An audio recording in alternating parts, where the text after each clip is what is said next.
Imagine standing in a crowded square more than 2,000 years ago, surrounded by voices that shaped the very foundation of Western civilization. The sun beats down on marble columns, a man steps onto a stone platform, and instead of a king or a priest dictating laws, ordinary citizens raise their hands, shouting their opinions. This is not just a fragment of the past. It is the birthplace of something we live with every day, democracy. But to truly understand the ancient Greeks, you cannot look at politics alone. You must step into a world where gods walked among mortals, where heroes like Achilles clashed in epic battles, where philosophy tried to unlock the secrets of existence, where theater turned human joy and sorrow into art, and where the Olympic Games made men into legends. The story of Greece begins not with humans but with the gods. On Mount Olympus, shrouded in clouds, the powerful Zeus ruled with thunder in his fist. He was not only the king of gods but also a symbol of authority, his lightning bolt striking fear into mortals who dared defy him. His daughter, Athena, was unlike any other deity. Born fully armed from Zeus's head, she represented wisdom, courage, and strategy. She was the protector of Athens, the very city that would become the cradle of democracy. And then there was Achilles, not a god but a hero, whose name echoes through centuries. His invincible body, save for his vulnerable heel, embodied the Greek idea that greatness always came with a flaw, a reminder of human mortality. Yet while myth explained the heavens, life on earth was equally dramatic.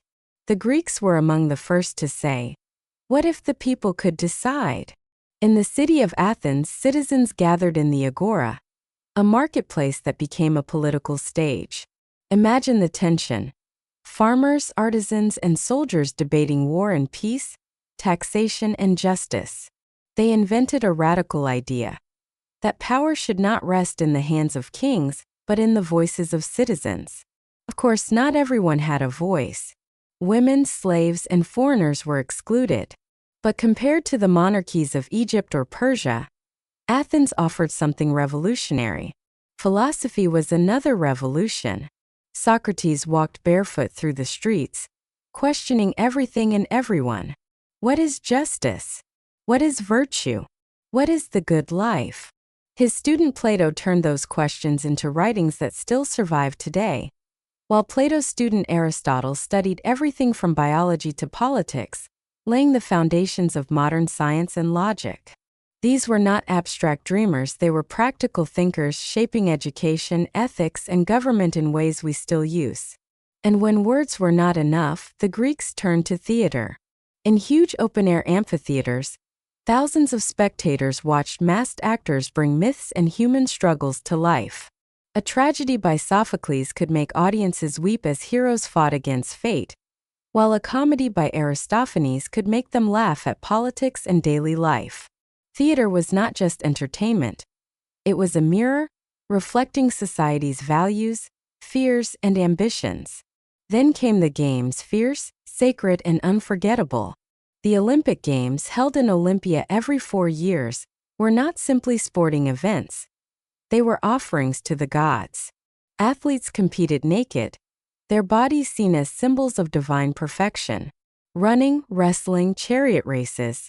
Every contest demanded not only strength but honor. Victors were crowned not with gold but with olive wreaths, their names carved into history. The Games united warring city-states, at least for a moment, under a sacred truce, proving that competition could coexist with shared identity. The brilliance of Greece lies in this paradox. They believed in gods who could be jealous, petty, and flawed, yet they created systems of thought that demanded reason, logic, and fairness. They told myths of Zeus's power, Athena's wisdom, and Achilles' rage, but they also asked, how should humans live together? How can truth be discovered? How do we honor beauty and excellence? Their answers became the pillars of Western culture. So when you hear the thunder in a storm, think of Zeus. When you see a courtroom debating justice, think of Athens. When you watch a play, remember the masks of Greek actors. And when the Olympic Games begin, with their flame carried from Olympia, Know that you are witnessing not just a modern tradition but the echo of an ancient promise that humanity can strive for greatness in body, mind, and spirit. And this is only the beginning, because behind the myths and the marble, there are stories of betrayal, of genius, of blood and triumph, stories that explain not only who the Greeks were but who we are. Picture the Valley of Olympia in the sweltering heat of a Greek summer, the air thick with dust and the scent of olive trees. Thousands of people have gathered, merchants selling food, philosophers debating under shady tents, priests preparing offerings, and athletes training their bodies for glory. Every 4 years, for more than 1,000 years, this sacred place became the beating heart of Greece. It was here that the Olympic Games were born, not as mere sport, but as a ritual of honor, faith, and competition. The Games began, according to legend, as an offering to Zeus himself. A massive temple dominated Olympia, housing one of the 7 wonders of the ancient world. The colossal statue of Zeus, seated on his throne, shining with gold and ivory. When athletes competed, they believed the god was watching. Victors were not just champions, they were chosen by the divine. The very first recorded Olympics took place in 776 BCE. Imagine the simplicity. Just one event, a short sprint across the stadium floor. No medals, no trophies. The winner received a crown of olive leaves, a symbol far more powerful than gold. For to be an Olympic victor was to be immortal. Your name would be remembered, sung by poets, carved into stone, carried home to your city as a source of pride. As centuries passed, the games grew. Wrestling, boxing, chariot racing, discus throwing, long jumping, the fierce pancration. A brutal mix of wrestling and boxing with almost no rules. Blood often spilled on the sand, yet the crowd roared with admiration, for the Greeks believed that true greatness required both strength and courage. Every athlete trained for years, their lives dedicated to discipline. Some came from wealthy families, others were simple farmers, but all stood equal in the stadium. Here, in the sight of Zeus, only skill and willpower mattered. One of the most astonishing customs was that athletes competed completely naked. To the Greeks, the human body was divine, a reflection of harmony and perfection.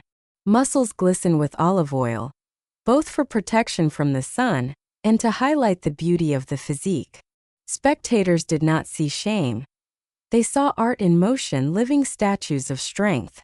But the games were not only about athletics. They were a pause in the endless wars that divided Greece. A sacred truce called the Echikeria was declared. All conflicts stopped, armies laid down their weapons, and roads became safe for travel. Imagine Spartans and Athenians, who might have been slaughtering each other weeks before, standing side by side in Olympia, united by a respect for the gods and for human excellence. The games were proof that even in a world of rivalry and bloodshed, unity was possible. Chariot racing was one of the most spectacular events. Horses thundered around the hippodrome, wheels screeched, and dust choked the air. The danger was immense.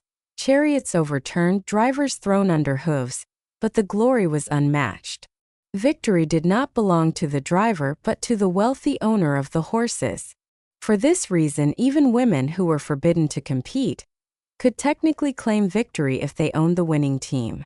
The most famous was Cyniska of Sparta, the first woman in history recorded as an Olympic victor.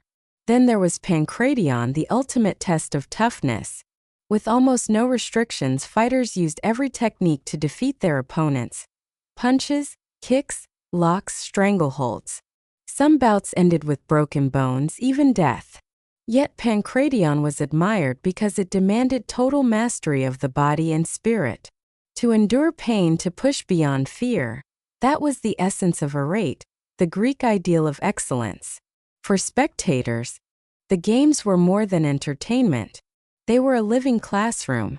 Philosophers and poets recited works, artists displayed sculptures, politicians struck alliances. Olympia became a place where the body, the mind, and the spirit converged. Victors returned home as heroes. In some cities, they were granted free meals for life. In others, Their statues stood proudly in public squares. Their triumphs became legends, sung for generations. Yet the games were not without controversy. Cheating existed. Athletes who bribed officials or used tricks faced humiliation. Punished by being forced to pay for bronze statues of Zeus, these zanes were placed at the entrance to the stadium, a warning to all who entered. Victory must be pure. Honor mattered more than life itself. For over 1,000 years the games continued, growing in scale and splendor. But when the Roman Empire embraced Christianity, the old gods faded. In 393 CE, Emperor Theodosius banned the games, calling them pagan rituals. The fires of Olympia were extinguished, and the stadiums fell silent. For more than a millennium the world forgot. And yet, not forever. In the 19th century, the spirit of Olympia returned, reborn as the modern Olympic Games. The torch that lights the stadium today is ignited in Olympia, carried across nations as a symbol of peace, competition, and unity. Just as it was thousands of years ago. Every time athletes step onto the track, every time the flame burns, the spirit of ancient Greece whispers, "Strive for excellence, honor the struggle, and remember that true glory belongs not only to those who win, but to those who dare to compete." The Olympic Games were never just sport. They were faith, art, politics, and humanity's eternal search for greatness. They remind us that across centuries, across empires, across cultures, the desire to test ourselves, to strive higher, to be remembered, that is the one flame that never dies. If the Olympic Games revealed the beauty of the human body in peace, then the wars of Greece revealed its strength in battle. To the Greeks, war was not only survival. It was a stage where honor, courage, and destiny played out like the tragedies of their theater. And no story captures that better than the Trojan War, the Marathon, and the narrow mountain pass at Thermopylae. The Trojan War was where myth and memory collided. According to legend, it began with a single apple of gold, inscribed with the words, "To the fairest." 3 goddesses, Hera, Athena, and Aphrodite, claimed it, and Zeus, unwilling to choose between them, ordered Paris, a Trojan prince, to decide. Hera promised him power, Athena promised wisdom and victory, but Aphrodite promised the love of the most beautiful mortal woman, Helen of Sparta. Paris chose love, and when he carried Helen away to Troy, he sparked a war that would rage for 10 years. On the fields outside Troy's walls, heroes clashed with the fury of gods. Achilles, the greatest warrior of Greece, seemed unstoppable, his bronze armor flashing like fire. Yet even he fell to fate, struck by an arrow in his vulnerable heel. Hector, prince of Troy, fought with noble strength but met his end beneath Achilles' spear. And when the Greeks could not breach Troy's mighty gates, they turned to cunning. A wooden horse left as a gift was rolled into the city. Inside hid Greek soldiers, who emerged by night to burn Troy to the ground. Whether the war was history, myth, or both, it told the Greeks, and us, that human ambition, love, and rage could shape the fate of nations. Centuries later, the Greeks would face a new enemy. Not a city behind walls, but the vast Persian Empire.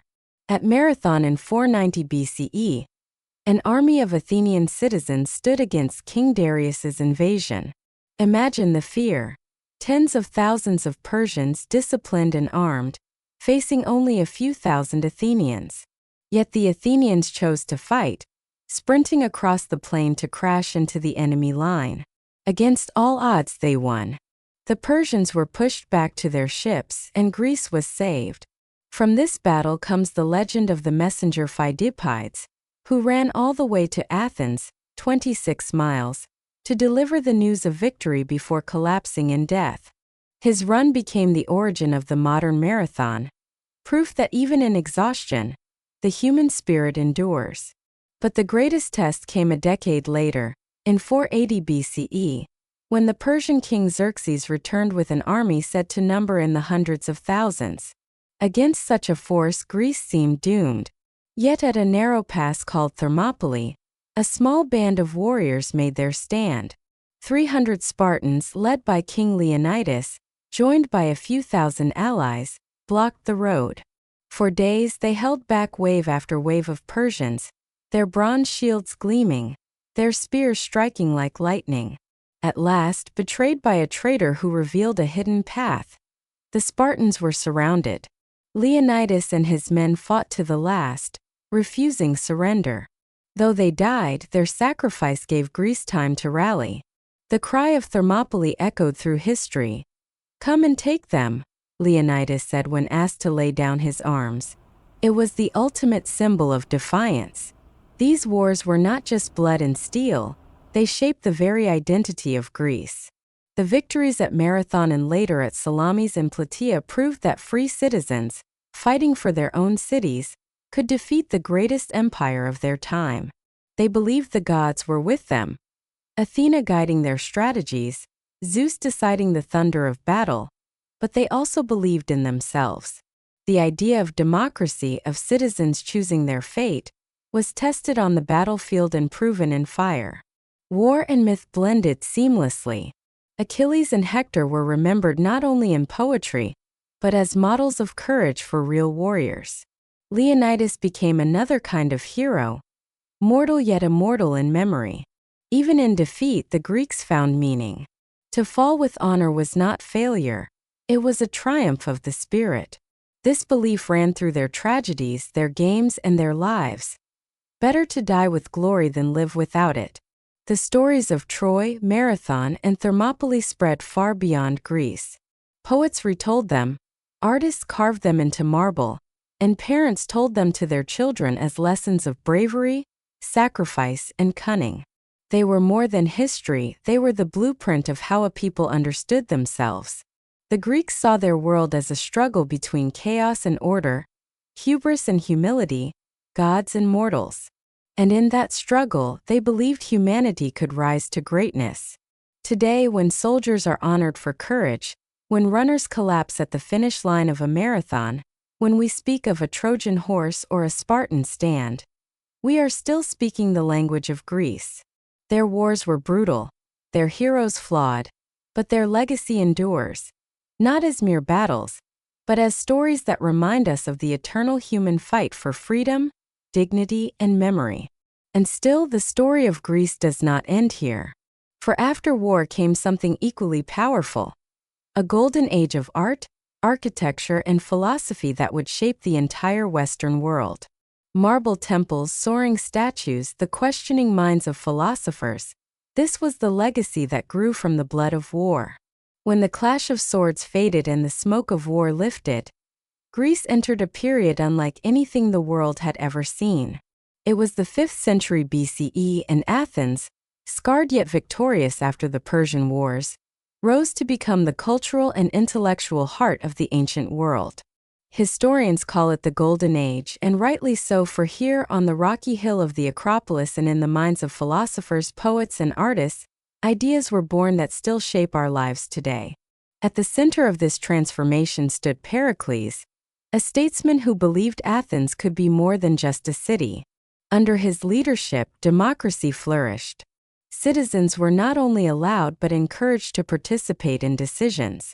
Payment for public service meant even the poor could serve on juries or councils, ensuring that democracy was not just for the wealthy. Imagine it. A city where the ordinary man had a voice in shaping laws, policies, and even the decision to go to war. Imperfect, yes, women, slaves, and foreigners were excluded, but compared to the monarchies and empires around them, Athens was a miracle of civic participation. Pericles dreamed of turning Athens into the most beautiful city in Greece, a shining symbol of its power and values. On the Acropolis, overlooking the city, rose the Parthenon, a temple to Athena, the city's patron goddess. Even in ruins today, it is breathtaking, but imagine it in its prime. Marble columns gleaming white under the sun, statues alive with movement, and inside, a colossal figure of Athena covered in gold and ivory, her spear reaching toward the sky. The Parthenon was not just a temple, it was a statement. Athens was strong, wise, and destined for greatness. Art flourished in every form. Sculptors like Phidias created statues that seemed to breathe, capturing both the strength and vulnerability of the human body. Painters decorated pottery with scenes of daily life, myths, and battles, turning simple objects into timeless works of art. Architecture reached new heights with balance, symmetry, and proportion guiding every design. For the Greeks, beauty was not just decoration. It was harmony, the reflection of order in the universe. But the greatest achievements of the Golden Age were not carved in stone. They were spoken, questioned, and written down. This was the age of philosophy, the birth of Western thought. Socrates roamed the streets, challenging Athenians with his relentless questions. What is justice? What is courage? What is the good life? He never wrote a word, but his conversations, recorded by his student Plato, changed the world. Plato founded the Academy, the first great school of philosophy, where he explored ideas of reality, knowledge, and the perfect society. Aristotle, Plato's student, went further, studying biology, physics, politics, and ethics, laying the foundation for modern science. These men were not isolated dreamers. They were shaping the way people thought about truth, reason, and the universe. And while philosophers questioned existence, playwrights turned the struggles of humanity into unforgettable theater. In vast open-air amphitheaters, thousands of citizens gathered to watch tragedies and comedies. Sophocles told of Oedipus, doomed by fate to kill his father and marry his mother, forcing audiences to wrestle with destiny and free will. Euripides gave voice to women and slaves, exploring the raw pain of love, betrayal, and revenge. Aeschylus brought the grandeur of gods and heroes to the stage, while Aristophanes, with biting humor, mocked politicians, philosophers, and even the gods themselves. Theater was not a luxury, it was a civic duty, a way for Athenians to reflect on their society, their flaws, and their dreams. The Golden Age was also a time of discovery. Historians like Herodotus and Thucydides pioneered the art of recording events, moving beyond myth to investigate causes, motives, and consequences. Doctors like Hippocrates began to study illness as a natural condition, not a curse from the gods. Mathematicians laid the groundwork for geometry and astronomy, trying to measure the heavens and understand the rhythms of the stars. But Athens' Golden Age was not just about beauty and wisdom, it was also about power. The city grew rich by leading the Delian League, an alliance originally created to defend against Persia. Tribute poured in from other Greek states, funding Athens' building projects and festivals. Yet this wealth bred resentment. To some Greeks, Athens looked less like a leader and more like an empire, arrogant and domineering. The stage was being set for conflict with Sparta, the rival city that valued discipline and military strength above all else. Still, for a brief moment, Athens stood as a beacon of human possibility. In its streets, democracy was tested. In its theaters, human emotions were laid bare. On its Acropolis, marble rose toward the heavens. In its schools, philosophy and science asked questions that would echo for millennia. To walk in Athens during the Golden Age was to stand at the very dawn of Western civilization, surrounded by the birth of ideas that still guide us today. And yet, as with all Golden Ages, shadows lurked at the edges. Pride, ambition, and rivalry would soon plunge Greece into one of the most devastating conflicts of its history, the Peloponnesian War. But even as Athens prepared for battle, its legacy of democracy, philosophy, and art had already taken root, destined to outlive empires and kingdoms, to survive the fall of the city itself. Every Golden Age carries within it the seeds of its own decline. For Athens, the brilliance of its democracy, philosophy, and art could not shield it from the dangers of pride, rivalry, and ambition. Across the mountains and plains, Sparta watched with suspicion as Athens grew wealthier and more powerful. What had begun as an alliance of Greek cities to defend against Persia was now, in Sparta's eyes, a stage for Athenian domination. The tension was inevitable. In 431 BCE, war erupted, the Peloponnesian War, a struggle that would last nearly 30 years and tear Greece apart. Athens commanded the sea with its mighty navy, sleek triremes cutting across the Aegean, while Sparta held dominance on land, its hoplites, the iron-hearted soldiers of Laconia, invincible in close combat. At first, Athenians believed their walls and ships would protect them. Pericles urged patience, strategy, and reliance on their fleet. But then tragedy struck, not from Sparta but from within. A plague swept through crowded Athens, killing tens of thousands, including Pericles himself. The city that had once been guided by wisdom and vision now found itself torn between reckless ambition and despair. The war dragged on with shifting fortunes. Athens launched a bold but disastrous campaign in Sicily, sending its navy to capture Syracuse. Instead of victory, it suffered a crushing defeat, losing ships, soldiers, and morale. Sparta, backed by Persian gold, built its own fleet and slowly strangled Athens' empire. In 404 BCE, Athens finally surrendered. Its walls were torn down, its empire collapsed, and its democracy, once the pride of Greece, was humbled. The Peloponnesian War left Greece shattered. Cities that had once stood united against Persia now lay weakened, exhausted, and divided. Sparta briefly held dominance, but its rigid society could not sustain an empire. Thebes rose then fell. And into this fractured world marched a power from the north, Macedon, led by a young king named Alexander. With his conquests, Greek culture spread far beyond its homeland, reaching Egypt, Persia, and even India. And so, in one sense, Greece's independence waned. But in another, its spirit grew stronger than ever. For while armies and empires rise and fall, ideas endure. The democracy of Athens inspired future generations.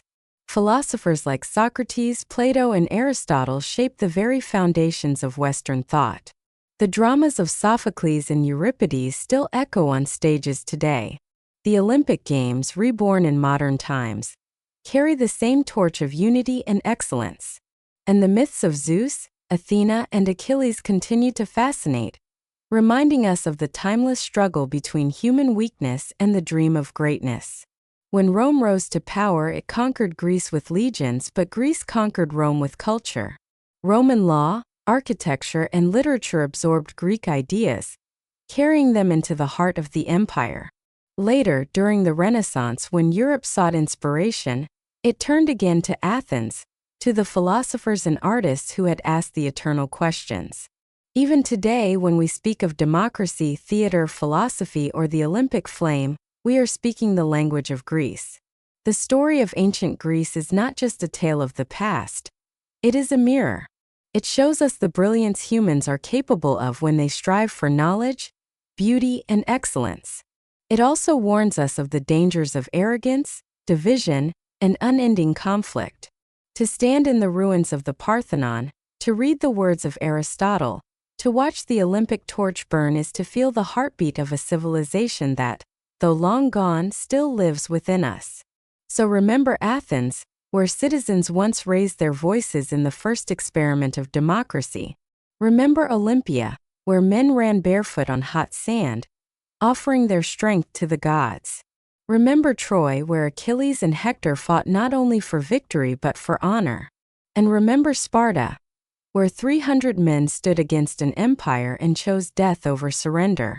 The Greeks believed in a concept called kleos, glory, the remembrance of one's name after death. They believed the greatest tragedy was not to die, but to be forgotten. And in this they succeeded. For though their cities fell, though their wars ended in dust, though their gods faded into myth, the Greeks themselves were never forgotten. Their stories are ours. Their questions are ours. Their pursuit of truth, beauty, and freedom still guides us. That is the eternal gift of Greece. A reminder that even in the brief span of a mortal life, we can reach for the immortal, and that the echo of our voices, like theirs, may carry across centuries.